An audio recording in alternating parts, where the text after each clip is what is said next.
Good evening. On behalf of all the district's faculty, staff, and administration, I'd like to extend the heartiest congratulations to the Nipmuc class of 2013. I was in this gym about 2.5 weeks ago, and in addition to it being much less steaming, it was, well, to be honest, a lot more attractive. Now, don't get me wrong. I think that this fine class looks absolutely stunning in their Nipmuc green and white caps and gowns. However, 2 weeks ago was the Nipmuc Fine Arts Festival, our annual opportunity to adorn this gym with the amazing work of our student artists. Just like last year, I was remarkably impressed with the high quality of this year's exhibitions. In particular, it's always great to check out the culminating portfolios of our accomplished artists from the senior class. When I do so, I always read the essays that each student writes about their body of work, and if the opportunity presents itself, I like to chat with them about their pieces. This is truly a highlight, as I love to get insight on what the artists are thinking. What inspires them, what challenges them, what excites them when they're creating something new. I like to know what their perspective is all about. More often than not, what captivates you about our students' artwork is the fact that they have a keen ability to look at the subject, whether it's a person, an object, or even an idea, with a fresh perspective, seeing the beauty in it.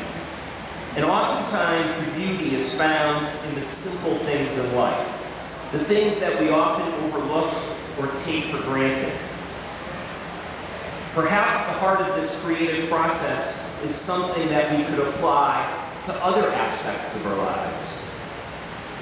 I recently read a great anecdote about Cory Booker, the popular mayor of Newark, New Jersey.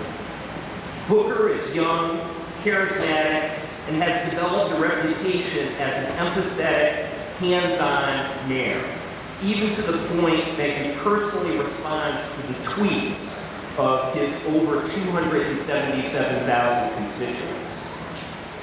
This is fairly remarkable, as Newark is a pretty tough place, so much that Time magazine has recently called it the most dangerous city in the nation, as it is rife with poverty and crime.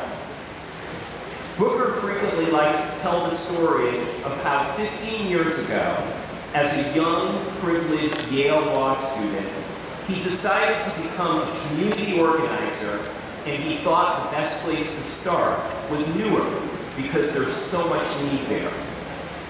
He recalls that when he arrived, many in Newark said to him, "If you really want to help out the city, you don't need to learn from all those highfalutin Yale professors. You need to learn from the Queen Mother." The Queen Mother? He asked. It was suggested that he visit a woman who lived on the 5th floor of the Brick Towers, part of Newark's most notorious projects. Booker went to the towers, climbed the stairs, and knocked on the door of Virginia Jones's apartment. A 5-foot-tall, 75-year-old African-American woman came to the door. He said, "Ma'am, my name is Cory Booker. I'm from Yale Law School, ma'am, and I'm here to help you out." The Queen Mother, unimpressed, responded, "Well, if you really want to help, follow me." So they walked down 5 flights of stairs, through a courtyard, past a group of drug dealers, and into the intersection of 2 streets. "Tell me what you see around you," Queen Mother said to Booker. He began to describe the scene around him. "Well, I see dirty, filthy streets filled with litter, abandoned buildings, filled with people doing nefarious things, dealing drugs. I see graffiti." The Queen Mother stopped him. "Boy, you can't help this city," she said, and she stormed off. Cory Booker ran behind her son and said, ma'am, what just happened? Virginia Jones wheeled around and said to him, you need to understand something, boy, she said. The world you see outside of you is a reflection of what you have inside of you. If you are one of those people who only sees problems and darkness and despair, then that is all there is going to be for you. But if you are one of those people who sees hope, opportunity, and love, then you can make a difference.